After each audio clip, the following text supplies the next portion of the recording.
تو آگے ہم بڑھتے ہیں ابھی مسح کے بعد میں. جیسے پچھلی مرتبہ یہ مسئلہ آیا تھا کہ ایک روایت ایسی بھی ہے، تو نوٹس میں یہ ہے، آپ لوگ نوٹس اگر ریفر کریں گے تو بہت سارے سوالات بھی آ رہے تھے، موزے پہ مسح کر سکتے ہیں کہ نہیں کر سکتے، یہ کر سکتے ہیں کہ نہیں. تو ایسے کئی مسائل ہیں جو آپ کے نوٹس میں ہیں، آپ کے لیے منع نہیں ہے پڑھنا. یعنی آپ یہ اگر سمجھ رہے ہیں کہ درس ہونے سے پہلے وہ پڑھ نہیں سکتے، تو ایسا نہیں ہے. آپ 2-3 بار اس کو پڑھیے. جو چیزیں اس میں آپ پڑھ چکے ہوں گے، بعد میں جا کے جب درس میں وہ باتیں آئیں گی تو آپ کے مزید سمجھ میں بات آئیں گی. تو نوٹس اگر آپ پڑھیں تو کئی سوالات کے جوابات آپ کو مل جائیں گے. مجھ کو تعجب ہو رہا تھا پچھلی مرتبہ، کئی سوالات وہی پوچھے جا رہے تھے جو نوٹس میں ہیں. تو آپ نوٹس ریفر کریں، نوٹس پڑھیں. جو نوٹس آپ کو ملیں اس میں بہت سارے جوابات پہلے سے موجود ہیں. بہرحال کن پٹیوں کا مسح کرنا، یہ جو حصہ ہوتا ہے، یہ سر ہے پورا، اس میں یہ خاص حصہ ہے جیسے پیشانی ہے، تو یہ جو حصہ ہے کان سے جڑا ہوا حصہ ہوتا ہے. تو اس حصے کا مسح ہے یا نہیں، آئیے دیکھتے ہیں. ربیع بنت معوذ ابن عفرا رضی اللہ عنہ فرماتی ہیں، رأیت رسول اللہ صلی اللہ علیہ وسلم یتوضأ، میں نے اللہ کے رسول صلی اللہ علیہ وسلم کو وضو کرتے دیکھا. قالت، فرماتی ہیں، فمسح رأسہ، تو آپ نے اپنے سر کا مسح کیا. فا کے معنی عربی میں کیا ہوتے ہیں؟ فا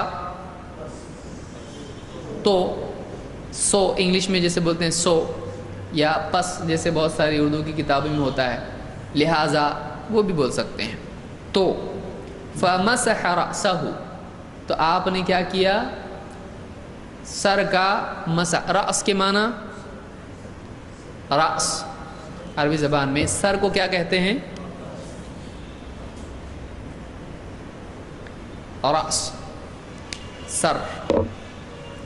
فمسح رأسہ، تو آپ نے اپنے سر کا مسح کیا.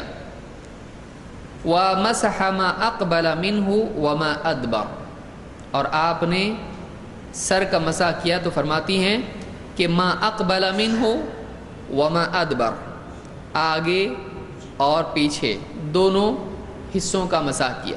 یعنی کہ بس اتنا مسح کر لیا، بلکہ آپ نے اقبل منہ و ادبر، تو آگے پیچھے دونوں اس طرح سے آپ نے کیا. پچھلے درس میں ہم دیکھ چکے ہیں کیسا کیا جائے گا مسح.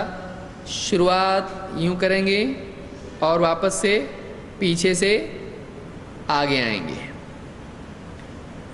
وَمَسَحَ مَا أَقْبَلَ مِنْهُ وَمَا أَدْبَرَ وَصُدُغَيْهِ وَأُذُنَيْهِ مَرَّةً وَاحِدَةً. وَصُدُغَيْهِ، یہ صدغیہ ہے، یہ صدغیہ کہ آپ نے ایسا کیا اور آپ نے ایسا بھی کیا. یہ جو صدغیہ ہے یہ حصہ ہے کن پٹیاں. تو صدغیہ وَأُذُنَيْهِ، اذن دونوں کان، اذنین دونوں کان، اذنیہ آپ کے اپنے دونوں کان، اذنیہ. مرۃ واحدہ، واحدہ ایک، مرہ